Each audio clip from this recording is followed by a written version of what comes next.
Actuellement, nous sommes avec le directeur du lycée du Mirail. Nous sommes là pour parler de l'éducation alternative. Et avec lui, nous allons essayer d'avoir le plus d'informations possible pour savoir en quoi ça consiste, quels sont les aspects positifs, les aspects négatifs et ce qu'en pensent les profs ou les élèves. Gérard Coucharière, je suis le directeur de l'ensemble scolaire Le Mirail. Mon parcours professionnel est très simple. Je suis j'étais diplômé ingénieur de génie chimique. D'accord. Suite à mon service militaire, j'ai commencé à être enseignant. Je suis resté enseignant, j'étais professeur de maths. Ok. J'ai quasiment commencé au Mirail, il y a presque 30 ans. D'accord. Ensuite, j'étais adjoint, puis chef d'établissement. C'est ma 21e année chef d'établissement.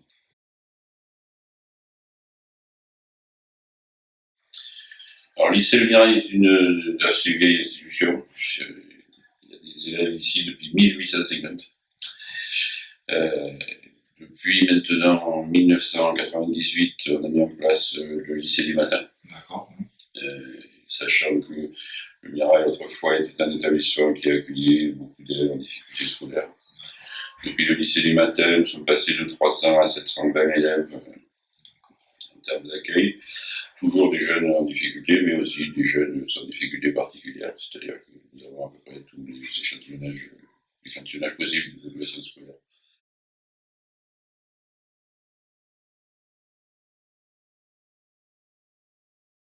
Ma façon de fonctionner, la façon dont fonctionne cet établissement, fait que sa vocation, c'est laisser le temps à des élèves qui ont des difficultés, qui ont des problèmes, des élèves déscolarisés, des élèves handicapés, des élèves dyslexiques, des élèves ayant des phobies scolaires, enfin, tout un aspect comme ça, des élèves aussi dont j'ai une volonté profonde, même si c'est un lycée privé, d'avoir une mixité sociale la plus possible.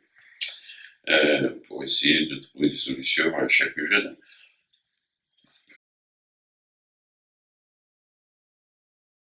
Alors pourquoi on a fait ce choix? On l'a fait pour plusieurs raisons. La première, on s'est mis à travailler sur ce projet-là parce que le lycée Le Mirail, avec ses 150 ans d'histoire, était sur la voie de la fermeture. D'accord.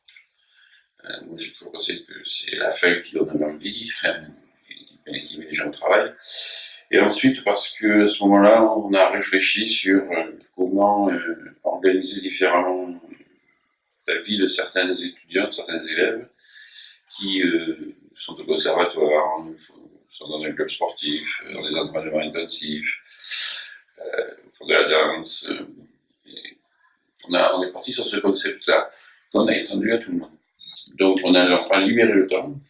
Les élèves ont cours de 8h à 14h ici. Et après 14h, chaque jeune, avec sa famille, s'organise comme il le souhaite, soit dans des choses que nous mettons en place ici, soit chez eux. L'après-midi, nous, on a plusieurs possibilités pour les jeunes, les élèves. On leur offre d'abord de pouvoir participer à des ateliers, pas qualifiés de périscolaires, mais c'est des ateliers en sport, art, sur l'ensemble scolaire, de l'école jusqu'au lycée, on a plus de 120 ateliers qui fonctionnent. Ensuite, on leur propose, évidemment, selon les niveaux, une aide au travail, une aide au devoir, une aide à la compréhension. Et pour ça, qu'il y a sur des permanences l'après-midi pour les élèves qui le souhaitent. Au collège, on a mis en place le processus aide au devoir qui est prévu dans tous les collèges. Ça fait 10 ans qu'on le fait. Les progrès, nous, on les ressent au niveau du plaisir des jeunes. À partir du moment où ils ont un ami qui fait au lycée, au collège, ils y viennent pas à reculons. On a plus d'un quart de nos élèves qui sont de la Gironde, mais hors de la métropole bordelaise. Et qui farcissent, qui font 1 heure de route aller, 1 heure de route retour, de transport retour, pour pouvoir venir ici dans ce système-là. Donc nous, on les trouve plus, enfin moi je trouve plus heureux.